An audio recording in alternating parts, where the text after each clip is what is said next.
Hi, I'm Brian Rock, and I play the deer hunter in 1805. Which way the Mason-Dixon line? It's north. I know that. Yes, of course. It's there. I play the deer hunter, literally. I am a man who's out hunting deer one day, and I have an encounter with our two lead characters. As far as backstory goes, I really just honed in on one specific thought, and that was that my character would not have had many interactions with people of color in his life. Mathematically, it makes sense that he would have been part of the American Revolution. He would have fought in the Carolinas. He would have fought in Georgia. He certainly would have seen people of color, but he would have seen them as slaves. He certainly would not have seen them as equals and wouldn't have had interactions with them. So when this moment occurs in the film, yes, it's surprising for him that it's happening, but I really wanted to sort of feel that shock that of all the things he expected, the last thing he ever expected was to be face to face with a black man. And I wanted that to feel different than if it had just been another white face across from me. I said, what you hunting? Deer. I think it means something different now than it did when we shot it. Initially, it was an opportunity to combine what I do as an actor, what I do as a storyteller, with this love of American history that I have, specifically love for this particular time period.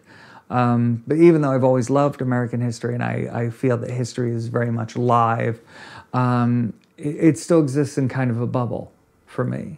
It's still something that happened a long time ago. It's something that happened to people that I'll never meet. And yes, they may be people like me, but also they're not. They're black and white photos, that sort of thing.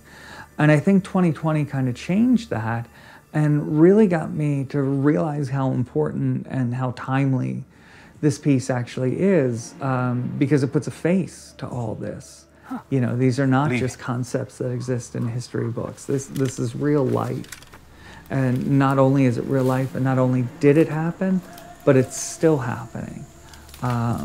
So what was an acting opportunity initially, or an opportunity to combine some things that I love together, has become an opportunity to be a part of something that's pretty significant, to be a part of something that's pretty important and will hopefully raise questions and lead to discussions. You know, who were we? Who are we? Where are we going?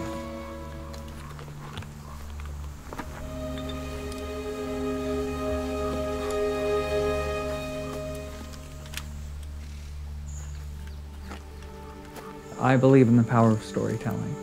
It's what we've always done. If you look at the cave drawings, to Shakespeare, to TikTok videos, we're all just telling stories. It's how we express our happiness. It's how we explain our grief. It's how we understand people who aren't like us. It's also how we understand ourselves a little better. And I think it's a way to honor and remember those who've come before us. So if you have the opportunity to support the arts and support storytelling, I think you should do that. Specifically to 1805, though, this is a very important and timely story. It puts a face to things that have only existed in textbooks. And if 2020 has taught us anything, it's that we need to take a good hard look at racism and oppression and slavery and understand why it happened and how it happened and how it's still happening. Maybe next time they won't be so quick to help each other. Very clever, Mr. Corey. And we need to understand that on a human level. 1805 helps us do that.